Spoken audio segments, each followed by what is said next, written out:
تحریک انصاف کے اندر جو معاملات ہیں وہ اکثر سمجھ سے باہر ہوتے ہیں کہ کبھی کوئی ہیرو ہوتا ہے اور وہ ایک دم سے زیرو ہو جاتا ہے. شیر افضل مروت صاحب ہیرو تھے کبھی، اور انہوں نے جس طرح سے عمران خان صاحب کے جیل جانے کے بعد پارٹی کو آرگنائز کیا اور موبلائز کیا وہ سب کو یاد ہے. صرف صاحب کیا وجہ بنی کہ انہیں پارٹی سے نکال دیا گیا، وہ بھی اس طرح سے کہ کسی کو پتہ ہی نہیں ہے؟ یہاں chairman P T I barrister Gohar کو نہیں پتہ.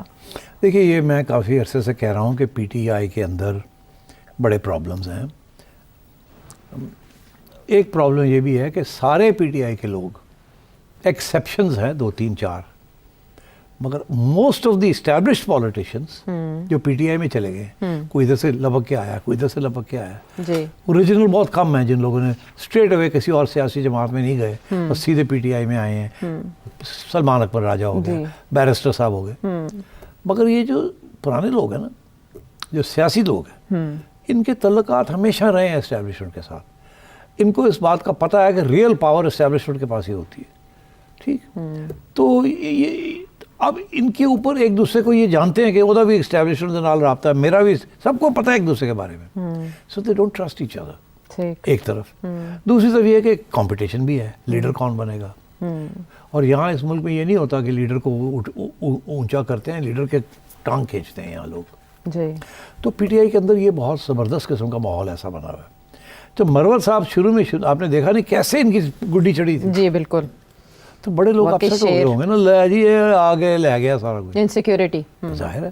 تو میں نے خود بیٹھا ہوں ایسی محفلوں میں جہاں پی ٹی آئی والے لوگ مروت کی دھجیاں اڑا رہے تھے. اچھا. انہیں پتا تھا کہ that is information that is interesting from my point of view. کھل کے بات کر رہے ہیں گنڈا پور کے ساتھ. یہ وہ لوگ ہیں جو کہ کھل کے بات کرتے ہیں. اور جی گنڈا پور جو ہے ہوتے ہیں ایجنٹ ہے، ڈبل گیم کھیلتا ہے اور اسٹیبلشمنٹ کے ساتھ بھی ملا ہوا ہے. تو اس کے ساتھ دو چیزیں ہوتی ہیں. ایک تو اپنی اہمیت دکھانا چاہتے ہیں کہ ہم نہیں ملے ہوئے، جی ہم پاک صاف ہیں تاکہ ہماری اہمیت خانوں کو لیڈرشپ بنے. دوسرے یہ ان کو انڈرمائن کرنے کے لیے، گرانے کے لیے.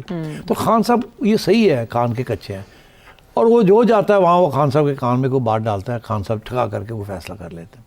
اس لیے خان صاحب کے فیصلے اپ اینڈ ڈاؤن ہی ہوتے ہیں. ٹھیک. تو اپ اینڈ ڈاؤن ہی چل رہا ہے. پہلے خان صاحب نے مروت کو بڑا سپورٹ کیا، اب جا کے خان صاحب کے کان میں ڈالا کہ یہ تو یہ کر رہا ہے، یہ کر رہا ہے، یہ کر رہا ہے. اب مروت نے بنا لیا اپنی الائنس ود گنڈا پور. جی. جو نئے لوگ کچھ آئے ہیں انہوں نے الائنس بنایا ہوا ہے ود بشرا بی بی، یا اگر بشرا بی بی نہیں تو ان کی بہنوں کے ساتھ. اور وہ اپنی ایک نئی چیز، اب کیونکہ یہ دیکھیے نا، یہ پہلی دفعہ یہ ہوا ہے کہ ایک سیاسی جماعت نے سیاسی لوگوں سے ہٹ کے وکلا حضرات کے اوپر اپنا سارا بیس کر لیا. اس کا مطلب یہ ہے کہ وہ جو خان ہے وہ ٹرسٹ نہیں کرتا تھا نا اپنے لوگوں کو. اس کو پتا تھا کہ یہ سارے ملے ہیں، یہ میرے ساتھ تو ہیں because I am very popular. مگر بات یہ ہے کہ they are all mixed up with the establishment, اور یہ کبھی بھی لانگ ٹرم میں اسٹیبلشمنٹ کے خلاف نہیں جائیں گے. تو اب یہ وکلا حضرات کو یہ لے کے آئے ہیں بیکاز ٹیکنیکلی وہ اتنے پولیٹیکلی سینسٹیو نہیں ہے، ان کا کوئی ووٹ بینک نہیں ہوتا، کوئی کانسٹیٹوئنسی، اس لیے وہ زیادہ حد تک وہ لائل ہو سکتے ہیں. جی. اور وہ تو that is why he went for that. وہ بیلنس کر رہا تھا، ایک طرف پاپولر سپورٹ، دوسری طرف یہ لوگ جن کے ساتھ ہی فیلٹ ہی کوئی ٹرسٹ دیم مور کہ یہ میری بات سنیں گے، ادھر ادھر نہیں ہوں گے. تو اس لیے یہ کچھ وکلا حضرات جو ہے انہوں نے اپنی پوزیشن بنائی ہے. بیرسٹر صاحب ہو گئے، اور بھی ہیں وہاں. فواد چودھری کا بھائی بھی بن گیا، جی فیصل چودھری صاحب، فیصل بھی بن گیا، وہ بھی ایک پولیٹیکل اسپوکسمین بن گیا. سلمان اکرم راجہ صاحب اپنی جگہ پر بن ہی گئے ہیں، اینڈ سو آن. شعیب شاہین ہیں، نعیم احمد پنجوتھا ہیں، یہ سارے ہیں. مگر ان کی جو اہمیت ہے ود دی ادرس، وہ نہیں مانتے ان کو. وہ ان کو انڈرمائن کرنے کی کوشش کرتے رہتے ہیں، یہ ان کو انڈرمائن کرنے کی کوشش کرتے ہیں. جی. اوپر سے سارے اکٹھے، اندر سے یہ کاٹتے ہیں ایک دوسرے کو. تو دس از دا پوزیشن دیئر. تو جنید اکبر صاحب یہ کہہ رہے ہیں، ویسے ان کی ملاقات بھی آج تھی، علی امین گنڈا پور صاحب کی عمران خان سے ملاقات تھی، کہ وہ بات کریں گے شیر افضل مروت صاحب کے معاملے پر. تو آپ کے خیال میں وہ ریویو کریں گے عمران خان صاحب اپنے اس فیصلے؟ کوئی ریویو نہیں. تو ان کے پاس نیشنل اسمبلی کی سیٹ ہے، وہ ایم این اے ہیں، ڈزنٹ میٹر، وہ رہے گا. واپس لے لیں گے یا کچھ بھی نہیں لے سکتے. ٹھیک ہے. صرف صاحب اس وزٹ کی بات کر لیتے ہیں. وہ بڑا سگنیفیکنٹ اس لیے ہے کہ یہ 5 سال کے بعد ہو رہا ہے. برادر اسلامی ملک ترکی کے، جو ترکیے ہے اب، ان کے صدر رجب طیب اردوان آئے، ان کا استقبال وزیر اعظم پاکستان، صدر پاکستان نے کیا. مریم نواز بھی موجود تھی، آرمی چیف کی بھی ملاقات ہوئی، اور 24 کے قریب ایم او یوز اور یادداشتوں پہ، معاہدوں پہ دستخط ہوئے ہیں. لیکن اس کے